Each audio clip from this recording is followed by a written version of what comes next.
Coach, as you immediately assess this game, where do you feel like you pinpoint where the team fell short tonight? I mean, really two areas, shot making and defensive execution. You know, we started 1 of 10 from 3. We ended up 12 of 21 from the free throw line.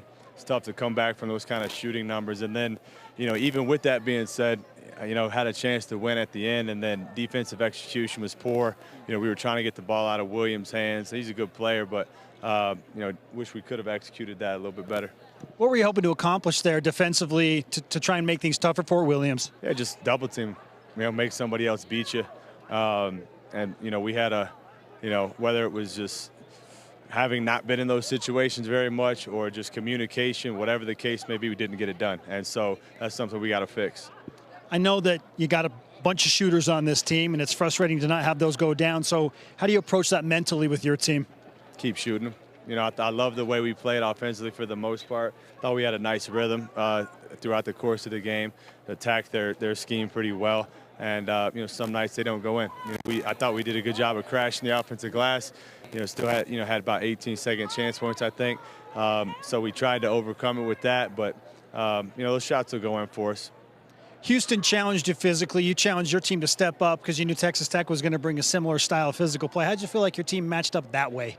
I mean, we still gave up 14 offensive rebounds. So I did think we were more physical, but at the end of the day, you play physical to limit possessions, you know, and they were still able to get quite a few, even though they didn't really hurt us. They only had 7 second chance points, but you know, not securing those rebounds, you know, kind of made it more of a rock fight where we couldn't really get out in transition as much as we would have liked to.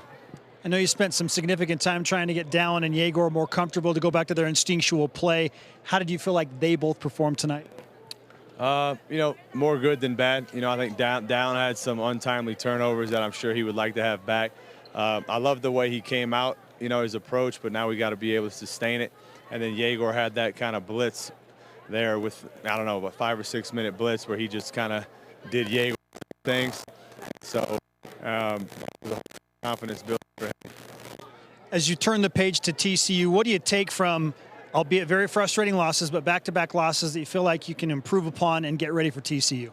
You know, just trying to continue to, you know, execute the game plan, build on what we did offensively tonight, even though the numbers weren't there from a percentage standpoint. You know, style of play and what we were trying to do. That's definitely something we can carry over. And then defensively, you know, we gotta again, like I said, we have to execute the game plan better than we did. Fusen seems to be finding a groove down low. He's making his free throws as well. What are you seeing from Fusen, and what do you need from him moving forward even more? Yeah, just continue to be aggressive. You know, we got to do it. We got to continue to find him down there. He's really good when teams playing one-on-one. So I think just kind of keeping him in that aggressive mindset. Coach, what's number one on the agenda list for practice tomorrow? I think we just gotta, watch film of that last, probably 4 or 5 minutes.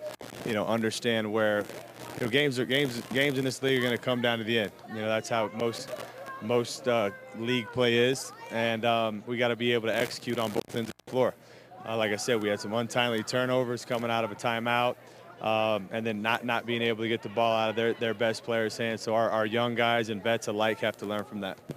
We'll finish with this. This league is obviously a grind. It's brutal. You know it. You've been in the NBA. You've dealt with back-to-backs, and it kind of feels, well, it's not back-to-back. It feels like they just keep coming and there's no break. So what's the key to handling that and being right mentally for TCU? I do think there is time to sort of decompress. That's one of the things I like about this. You can really dive in to the film. You don't have to immediately turn the page, on this Tuesday, Saturday deal. So we'll have time to right the wrongs from this game. But bottom line, we need to win basketball games. We need to go on a road. We need to, have a road mentality where nothing distracts us from the task at hand, and that's what I'll challenge the guys to do. Coach, we appreciate the time. Best luck in Fort Worth. Thank you.